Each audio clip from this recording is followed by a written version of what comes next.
اعوذ باللہ من الشیطان الرجیم۔ اللہ تعالیٰ ارشاد فرماتے ہیں کہ پھر حضرت سلیمان علیہ السلام کا ذکر کیا جا رہا تھا کہ حضرت سلیمان علیہ السلام کو کتاب اللہ تعالیٰ نے ہوا کو کر دیا، تو حضرت سلیمان علیہ السلام کے حکم سے ہی ہوا چلتی تھی، جہاں اللہ تعالیٰ فرماتے ہیں کہ جہاں ہم نے برکت دے رکھی تھی اس سرزمین پر وہ چلتی تھی، اور ہم ہر چیز سے باخبر اور دانا ہیں، جاننے والے ہیں ہر چیز کو۔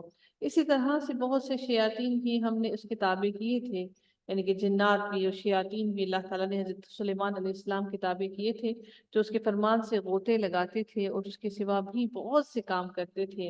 ان سب کے نگہبان ہم ہی تھے۔ اللہ تعالیٰ فرماتے ہیں کہ ان سب کے نگہبان ہم ہی تھے۔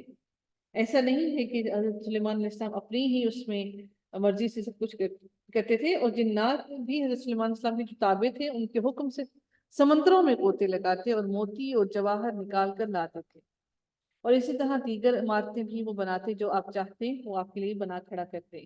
اور یہی جن اور دوسرے کیا کرتے تھے، یہی جنات جو زمین میں سرکشی اور فساد بھی پھیلایا کرتے تھے، اس سے ہم نے سلیمان علیہ السلام کی حفاظت کی۔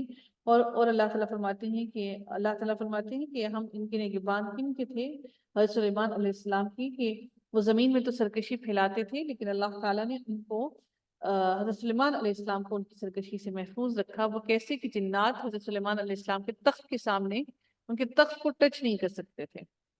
اگر وہ ان کے تخت کو ٹچ کرنے کی کوشش کرتے، ان کے تخت کے قریب جانے کی کوشش کرتے، تو اللہ تعالیٰ نے ان کو اسی سے مار دی کہ وہ آگ سے ہی جل کر بالکل راکھ ہو جاتے تھے۔ آگ کو اللہ تعالیٰ نے آگ سے ہی ختم کیا، تاکہ کسی کو کسی چیز پر غرور اور تکبر باقی نہ رہے۔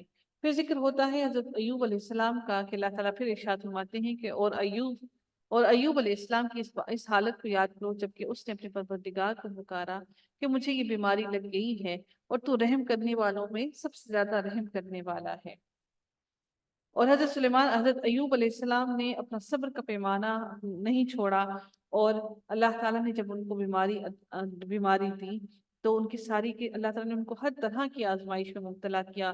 ان کا مال، دولت، اولاد، بیویاں، سب کچھ اللہ تعالیٰ نے ان سے ساری نعمتیں چھین لی، حتیٰ کہ جو جسمانی صحت تھی اللہ تعالیٰ نے اس سے بھی ان کو محروم کر دیا، اور ان کو بیماریوں میں بھی مبتلا کر دیا۔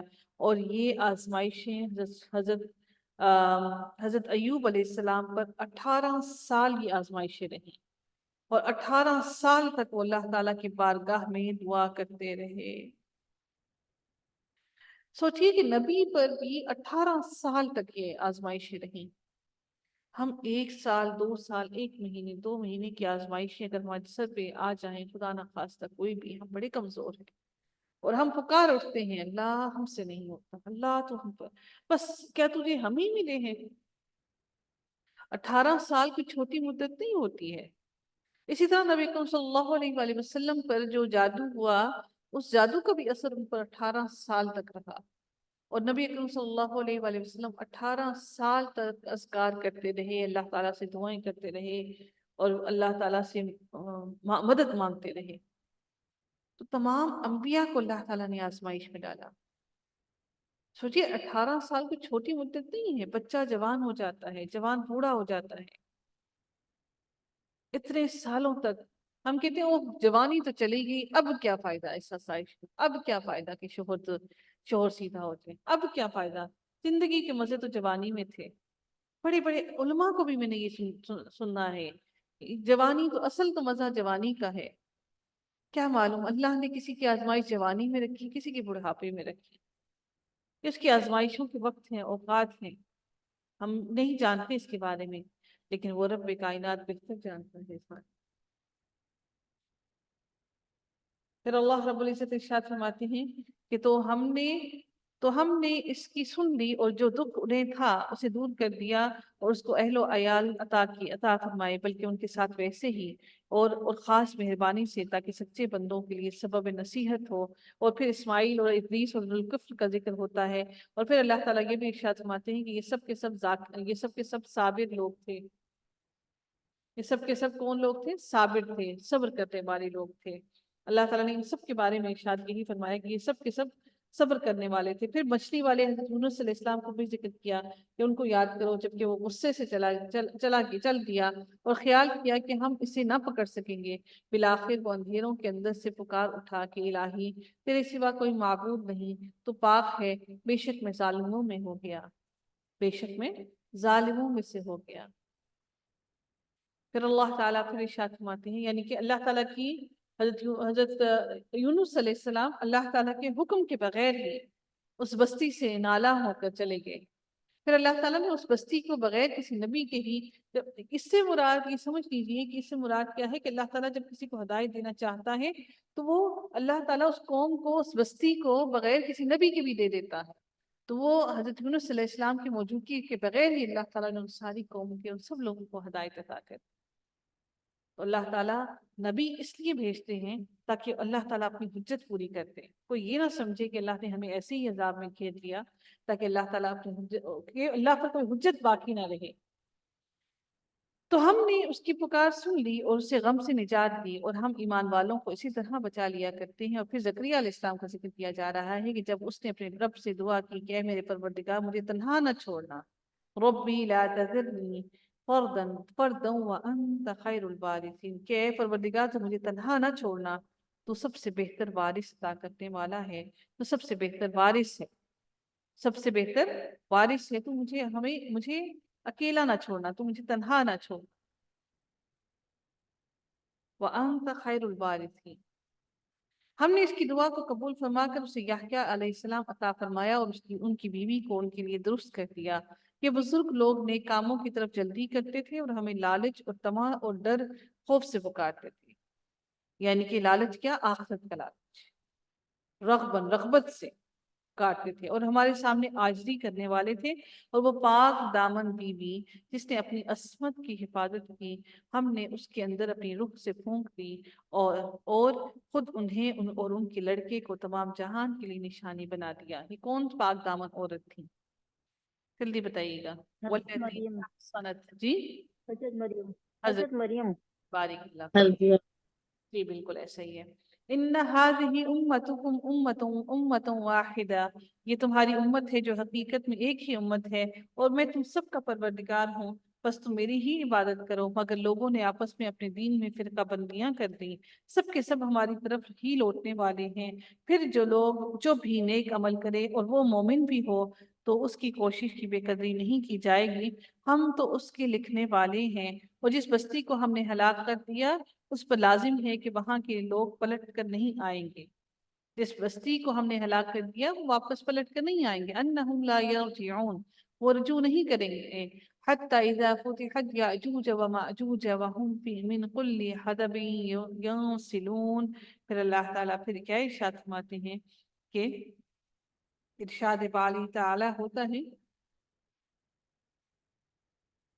کہ یہاں تک کہ یاجوج اور ماجوج کھول دیے جائیں گے، اور وہ ہر بلندی سے، ہر اونچے اونچے ٹیلوں سے، ہر اونچائی سے توڑتے ہوئے آئیں گے، اور ہمیں ہر بلندی سے، اونچے اونچے ٹیلوں سے صرف یاجوج اور ماجوج توڑتے ہوئے دکھائی دیں گے۔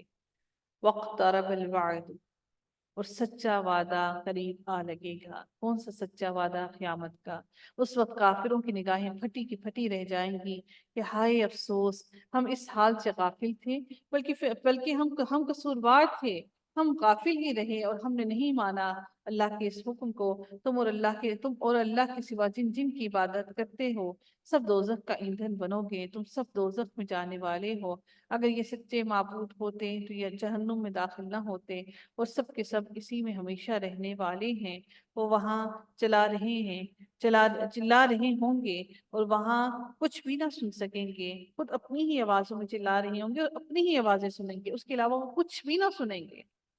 جہنم کی رہنے والے صرف اپنی چیخ و پکار ہی سنیں گے۔ البتہ بے شک